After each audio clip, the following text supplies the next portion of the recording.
Wrestling world বাংলায় সবাইকে স্বাগত জানাচ্ছি। আশা করছি সবাই ভালো আছেন।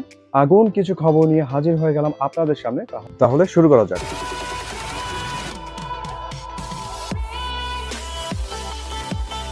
WWE NXT তাদের নেটওয়ার্ক চেঞ্জ করবে। তারা এবছর অক্টোবরের ১ তারিখ থেকে ইউএসএ নেটওয়ার্ক থেকে CW নেটওয়ার্কে চলে যাবে। পহেলা অক্টোবর ২০২৪ CW নেটওয়ার্কে NXT-র প্রথম শো হবে, আর সেটি হবে শিকাগোতে। আর সেই শোতে উপস্থিত থাকবেন CM পাঙ্ক। সে হয়তো কমেন্ট্রি টিমে জয়েন করবে। এছাড়াও অক্টোবরের ৮ তারিখ NXT-র যে শোটা হবে সেটা হবে রেন্ডি অর্টনের হোম টাউন সেন্ট লুইসে, এবং সেই শোতে রেন্ডি অর্টনও উপস্থিত থাকবেন। এছাড়াও সবচেয়ে বড় খবর যেটা, সেটা হলো ওই দিন একই সময় AEW-রও শো রয়েছে এবং তারা হেড টু হেডে যাচ্ছে। AEW-র যে অবস্থা আপনারা সবাই জানেন, খুবই বাজে অবস্থা, কিন্তু অপরদিকে NXT খুব ভালো পজিশনে আছে। তাদের প্রত্যেকটা শো এখন খুবই ভালো হচ্ছে। আপনারা যারা NXT ফলো করেন তারা জেনে থাকবেন। সামার স্ল্যাম প্রিমিয়াম লাইভ ইভেন্টে রোমান রেঞ্জের এপিক রিটার্ন তো সবাই দেখেছেন, সব রেকর্ড ভেঙে চুরমার করে দিয়েছে। রোমান রেঞ্জ রিটার্ন করাতে তো রেসলিং ফ্যানরা সবাই খুশি। এর সাথে আরো একটা খুশি যোগ হতে চলেছে, কারণ রোমান রেঞ্জের সাথে জর্ডান ব্র্যান্ডের একটি পার্টনারশিপ হয়েছে। এবং আপনারা খেয়াল করেছেন সামার স্ল্যামে রোমান রেঞ্জ যেই স্নিকারটা পরে এসেছিলেন সেটা কিন্তু জর্ডান ব্র্যান্ডেরই। অনেকদিন থেকে শোনা যাচ্ছিল জর্ডান ব্র্যান্ড থেকে Roman range special blood line ব্র্যান্ডের স্নিকার্স বের হবে, এবং অবশেষে সেটা আসতে চলেছে। ২০২৫ সালের এপ্রিলে ব্লাড লাইন স্পেশাল স্নিকার্সটি রিলিজ হবে, এবং সেটা সবার জন্য। রোমান রেঞ্জের ভক্তদের জন্য এটি খুবই আনন্দের। আপনারা কে কে কিনতে চান আমাকে অবশ্যই কমেন্ট করে জানাবেন। ওডিসি জোন্স অবশেষে মেইন রোস্টারে ডেবিউ করলো। তার কিন্তু ড্রাফট হয়েছে অনেক আগে, কিন্তু কোনো এক অজানা কারণে সে এতদিন ডেবিউ করতে পারছিল না, জানি না কেন। অবশেষে সে ফাইনাল টেস্টামেন্টকে অ্যাটাক করার মাধ্যমে মেইন রোস্টারে ডেবিউ করলো, এবং তার ডেবিউটা অনেক ইমপ্রেসিভ ছিল, এবং WWE ম্যানেজমেন্ট তার উপর খুবই খুশি। তাছাড়া দর্শকদের কাছ থেকে খুব ভালো সাড়া পাচ্ছেন। এখন সে যেইভাবে একম এবং রেজারের মতো দুইজন হেভিওয়েট রেসলারকে সাইড স্ল্যাম দিল, কি বলবো, সে অনেক বেশি পাওয়ারফুল। আমি যখন তাকে প্রথম দেখি NXT-তে তখন তাকে দেখে মনে হচ্ছিল মার্ক হেনরি। আম, এখন তো দেখা যাচ্ছে মার্ক হেনরিকেও ছাড়িয়ে যাবে মনে হয়, যদি ভালো বুকিং পায়। তাকে অবশ্যই একটা ভালো ক্যারেক্টার দিতে হবে এবং স্ট্রং ভাবে বুক করতে হবে। বেশি দিন নিউ ডের সাথে রাখা যাবে না অবশ্যই। WWE এর নেক্সট বিগ থিং ব্রন ব্রেকার।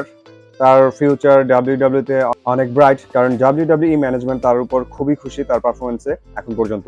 সে বর্তমানে আমাদের ইন্টারকন্টিনেন্টাল চ্যাম্পিয়ন। সে সামার স্ল্যামে স্যামি জেইনকে হারিয়ে ইন্টারকন্টিনেন্টাল চ্যাম্পিয়নশিপ জিতে নিয়েছেন।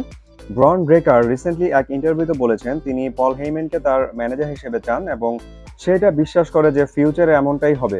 আমারও মনে হয় ফিউচারে পল হেইম্যানকে ব্রন ব্রেকারের সাথে অ্যাড করা হবে, কারণ WWE ব্রন ব্রেকারকে যেভাবে দেখে তার সাথে পল হেইম্যানকে অবশ্যই অ্যাড করবে। আর NXT-র একটা এপিসোডে তাদেরকে একসাথে দেখেছিলাম, আমার কাছে দেখতে খুব ভালো লেগেছে। তাছাড়া ব্রন ব্রেকারের প্রোমো স্কিল কিন্তু অতটাও ভালো নয়, এবং ব্রন ব্রেকারের যে ক্যারেক্টার, এই ক্যারেক্টারের সাথে পল হেইম্যান খুব ভালোভাবেই যায়। তাছাড়া রোমান রেঞ্জের সাথে পল হেইম্যান খুব বেশি দিন আর থাকবেন, এটা আমরা খুব ভালোভাবেই জানি, কারণ রোমান রেঞ্জ ফেস টার্ন করেছে, এবং পল হেইম্যান কোনো একটা সময় অবশ্যই রোমান রেঞ্জকে ধোকা দিবে এবং ব্রন ব্রেকারের কাছে চলে যাবে। ব্রন ব্রেকার এবং রোমান রেঞ্জের ফিউডটা যদি এভাবে সাজানো হয়, পল হেইম্যান রোমান রেঞ্জকে ধোকা দিয়ে ব্রন ব্রেকারের কাছে চলে যাবে, যদি এইভাবে সাজানো হয় তাহলে আমরা অসাধারণ একটা ফিউড দেখতে পাবো। সোলো সিকোয়ার নিউ ব্লাড লাইন পল হেইম্যানকে অ্যাটাক করার পর থেকে সে এখনো গায়েব, কিন্তু রোমান রেঞ্জ তার ট্রাইবাল চিফ রিটার্ন করার পর সে তার ইনস্টাগ্রাম স্টোরিতে এই ছবিটি শেয়ার করেছেন। আমাদের সবার মনে একটা প্রশ্ন, পল হেইম্যান কখন রিটার্ন করবেন, কবে রিটার্ন করবেন? মানে তার কেউ কি ভেবেছিল যে পল হেইম্যানের রিটার্নের জন্য সবাই এত আগ্রহ হয়ে থাকবে, এত এক্সাইটেড থাকবে? যাই হোক, আমি চাই তার রিটার্নটা যেন আইকনিক ভাবে করা হয়। আহ, আমার মনে হয় ব্যাশেন্দা বার্লিনের পরেই পল হেইম্যান WWE তে রিটার্ন করবেন। WWE তাদের সোশ্যাল মিডিয়াতে একটি প্লেলিস্ট শেয়ার করেছেন, এবং সেখানে ক্যাপশন দিয়েছেন beginning of the original blood line. যদিও আমরা জানি দ্য ব্লাড লাইন আবারও ওজি ব্লাড লাইন মানে অরিজিনাল ব্লাড লাইন আবারও এক হবে।